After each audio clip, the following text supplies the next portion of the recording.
This video ay para doon sa mga long stay visa or spouse visa holder na lalabas na ng Pilipinas para makasama na ang kanilang husband sa iba't ibang bansa. Now, I just wanna share you kung ano ang mga common questions sa Bureau Immigration na iya Airport Philippines.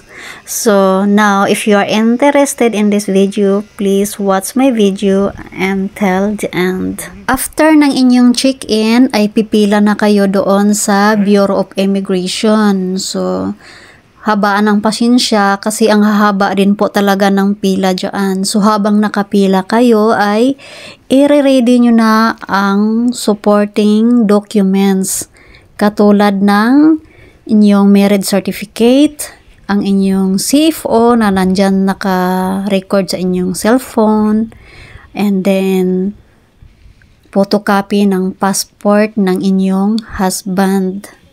Ngayon, pag nandun na kayo sa nakaharap nyo na yung immigration officer, syempre babatiin nyo siya ng good morning, good afternoon, or good evening. Depende po yan kung sa oras ng inyong travel.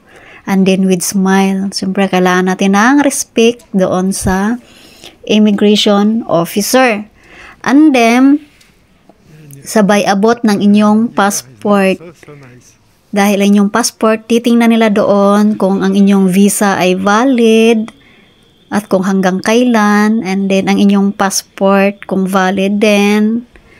After that, magtatanong na sila sa'yo. Ito yung unang question. Ano ang purpose ng travel? Ang isasagot mo lang dyan ay, immigrant po ako at pupunta ako sa lugar ng aking asawa. Ganyan lang. Kasi ganyan din sinagot ko doon sa immigration officer.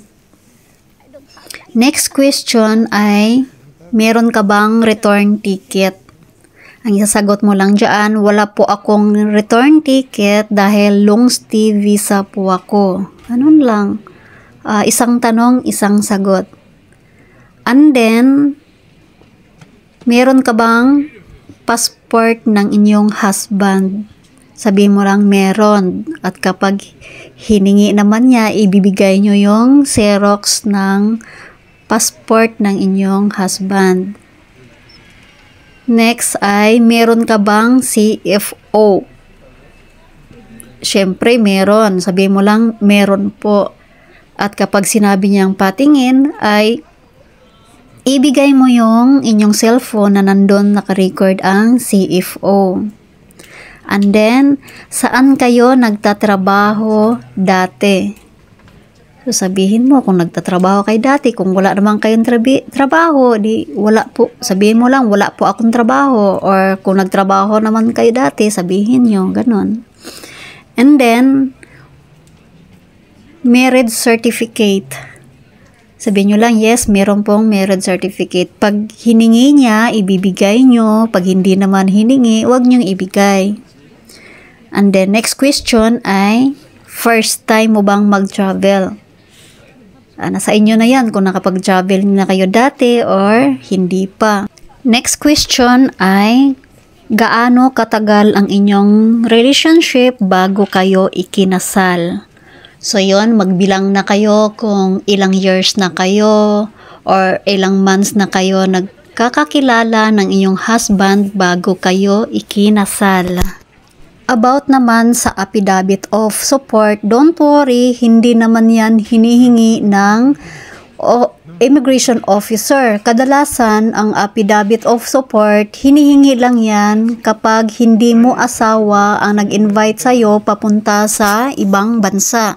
Advice ko lang, maging presence of mind and i-ready ang mga supporting documents para walang aberya sa immigration at para matatakan na ang inyong passport and ready to fly na.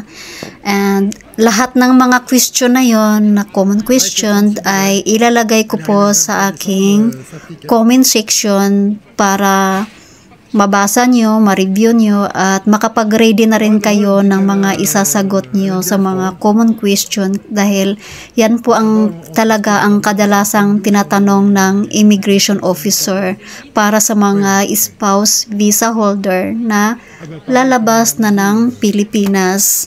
Gusto ko lang din makatulong sa inyo dahil dati nai-stress din po ako kung ano ang mga tanong sa immigration. Syempre, sa mahal ba naman ang ticket, prepared ka na lahat, tapos ma-offload ka, yan ang iiwasan natin. Kaya gusto ko pong mag-share sa inyo ng aking nalalaman.